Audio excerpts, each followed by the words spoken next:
Keni reaguar pas 3 ankesave të tij dhe në rastin Velia keni reaguar pas 1 ankese të tij, apo jo? Okej, dhe keni dalë me rekomandime që ka patur shkelje me të dy rastet. Janë publike, ndodhen në faqen zyrtare të institucionit. Po, e di, thjesht për ta qartësuar publikun, se jo të gjithë qëndrojnë duke aksesuar faqen e Avokatit Popullit. Prandaj jemi në mediat që t'ja japim informacionin publikun që na ndjek. Unë jam dakord me Avokatin e Popullit që të burgoset, para burgoset jam me të njëjtin status, por jo me të njëjtat kushte dhe privilegje. Sfidoj publikisht edhe ta dëgjojnë gjithë shqiptarët që për mua Meta është në arrest politik edhe në kufizim me urdhër të bablokut të Surrelit, se unë jam politikan dhe jam Dakor, po kjo nuk i takon Avokatit Popullit. Po nuk i takon. Por sfidoj publikisht edhe ju si media, edhe ju si media, me fjalë që s'keni guxime, nuk vini dot atje. Futuni të 313 dhe shikoni të burgosur me rrezikshmëri të lartë se çfarë kushtesh kanë, do gjeni aty që ju keni dëgjuar dhe me celular që komandojnë në burgu, ndërkohë që Meta nuk lejo të komunikojë me sekretarin e përgjithshëm, me partinë, me kushte moderne, me palestër, që nuk futen dot njeri. Edhe kur vajta unë si zënës drejtori përgjithshëm në burg, më thanë këtej në kjo anë nuk do futesh. Po le se kështu është problemi. Mirë, okej, se nuk kam shumë kohë, zonë Maliqi. E kuptova, se dua t'jap fjalën zotit Tosha, shikoni s'ka folur fare. A zoti Recep, ju lutem. Ilir Meta është me urdhër politik të Ramës, edhe janë cunguar të gjitha kushtet që na mënyrë rrëmbimi e tham disa herë këtë, ndërsa sa i përket guximit ton, paktën flas për televizionin ku unë punoj prej vitesh tashmë, kemi shumë guxim dhe jo vetëm të hym, por kemi bërë kërkesë për intervistë. Nuk ju lejojnë. Po, nuk na ka lejuar deri tani. E shtrova pyetje komisionerit që për rregullat e hyrjeve, daljeve, futjen e pistoletave, e të telefonave i ka burgjit. Te barazia e trajtimit, ose pa barazia e diskriminimin, dhe ai e dha përgjigjen. Zoti Hoxha, e falenderojmë për shpjegimin. Po. Zoti Deta, faleminderit për kontributin tuaj, dojo t'ju falenderoj se e di që keni qëndruar gjatë dhe ju jam mirënjohëse, vërtet ishte kënaqësi t'ju dëgjoja. Faleminderit. Dhe unë ju falenderoj, Ola. Faleminderit. Panelin. Faleminderit. Zoti Hoxha, çfarë thot ligji sa i përket takimeve speciale në burg dhe cilat janë metodat sot që përdoren për t'i lejuar këto takime speciale, pas të cilave disa vajza fizioterapiste apo masazhatore në fakt kanë emrin eskorta, kështu po njihen kohët e fundit. Dhe profesionet tjera. Tani, le ta fillojmë nga fundi që dalëm në fillim. Unë nuk besoj që për sigurim publike, futja e këtyre vajzave, le të themi, është më e rënda e mundshme. Në burgjet shqiptare janë futur... Nuk është më e rënda e mundshme. Nuk është më e rënda e mundshme. është pudër. Dhe sigurisht që në burgjet shqiptare janë futur armë zjarri. Po mënyra si futen është çështja se shkelet ligji, kjo është. Janë futur armë zjarri, të cilat kanë marrë jetë njerëzore. Në burgun e Peqinit, ku mbeti i vrarë një dënuar nga një dënuar tjetër, dhe ishte ere pare që një dënuar vret me armë zjarri një të dënuar tjetër brenda burgut të sigurisë lartë, që prej krimit të shtetit shqiptar, kjo është me rënda.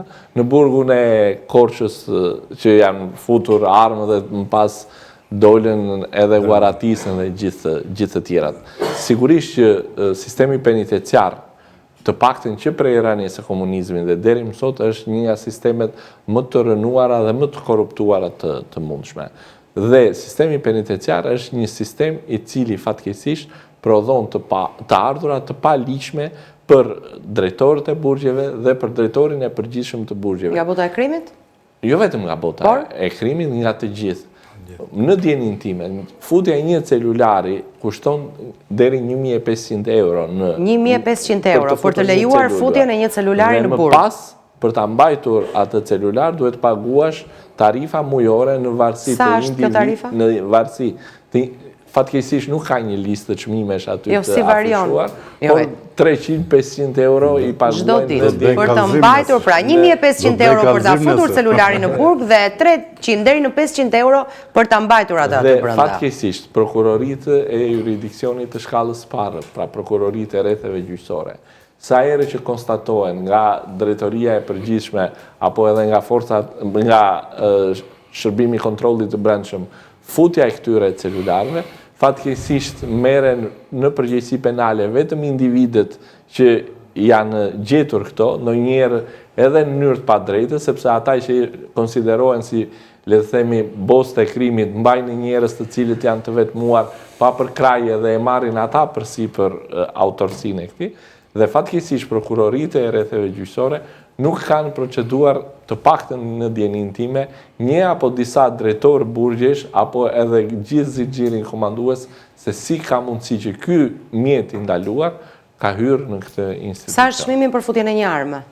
Nuk e di, fatkeqësisht. Po për futjen e një vajze eskort? Këtë nuk di të them, por sigurisht që futja 10.000 euro? Futja deri në 5 orë. 10.000 euro? Po. Deri në 5 orë? Po. Se më Tina Turner ka Ju nuk po bëni shaka? Unë s'kam bërë shaka me mediat asnjëherë. Dhe që kam thënë ka dalë. Po kjo është një shifër maramëndse. Po maramëndse sepse ato lloj shifra nuk i afron një person që s'ka bukë taj. O që se ka familjen pa bukë. Ai që drejton trafik droge. Ai që për të cilin punojnë me qindra vetë në Perëndim ose në për Shqipëri. Ata që kanë jashtë ndërtime pallatash deri në 54 në Tiranë. Po këto 10.000 euro i merr vajza apo i merr drejtori i burgut? Ndahen.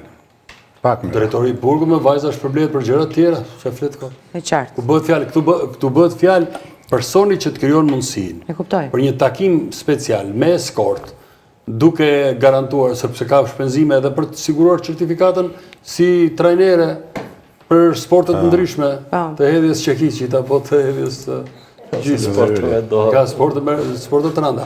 Problemi qëndron, këto janë shpërblimet që të paktën kanë dalë në dritë të diellit nga punonjësit e sistemit burgjeve, nuk është se po i shpiki unë, se s'kam si ta shpiki.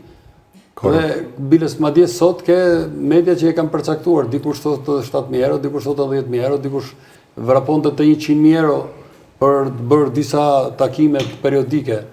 Pastaj sigurohet edhe dokumentet në agjencë civile për lidhje bashkëshortore ose bashkëjetesa tjera. Po, këto ka shifra të ndryshme për shërbime të ndryshme. Ndodh kjo jashtë? Ku? Në burgjet e botës, ndodh kjo? Çfarë ndodh në burgjet e botës? Shiko, ndodh. Eskortat janë prezente në ande apo? Sistemi penitenciar për shembull në Greqi është sistemi penitenciar më i keq. Shiko, këto fenomene ndodhin kudo. Problemi është se ne vrapojmë menjëherë dhe unë nuk fajsoj asnjë të burgosur. Në fundit ato janë njerëz që kanë nevojë për të gjitha llojet e shërbimeve, ashtu si një person që është jashtë. Pra, atyre janë njerëz që u privohet liria, por nuk u privohet. Se kanë bërë një krim apo? Po, se kanë bërë një krim, por nuk u privohet e drejta për të jetuar me disa nevoja jetësore. Por i sigurohet një jetesë e kënaqshme edhe pse janë kriminalë. Por problemi që është kënaqshme çdo kushte s'kesh. Shiko, problemi që të lutem. Tash nga ato video që shikojmë ne me këngë valle. Të lutem, dëgjoj. Po të dëgjoj ty, të dëgjoj dhe ne, edhe ti të thush fjalën tënde. Flasim në pozicionin e trajtimit dhe të respektimit të lirive dhe drejtave themelore njeriut. Një njeriu që i privohet liria, nuk i privohet të drejta për të ngrënë, për të pije dhe për ca kushte. Ka dhe një rregullore që i lejon takime speciale me bashkëshortën. Për ata që janë të martuar. Ata që janë të pamartuar normalisht nuk e gëzojnë këtë drejt. Por ka një problem. Këtu mu nuk më shqetëson nevoja dhe kërkesat që kanë të burgosurit. Jo, as mua. As ata të drejtën që ato mundësit që kanë për të paguar. Patjetër. Këtu sistemi i korrupsionit në burgjet. Dhe unë po të them që ka patur një periudhë që e përmendi zoti Maliqi, kur burgjet dhe edhe vendi i vujtjes dënimit, edhe para burgimet, kanë patur një trajtim me një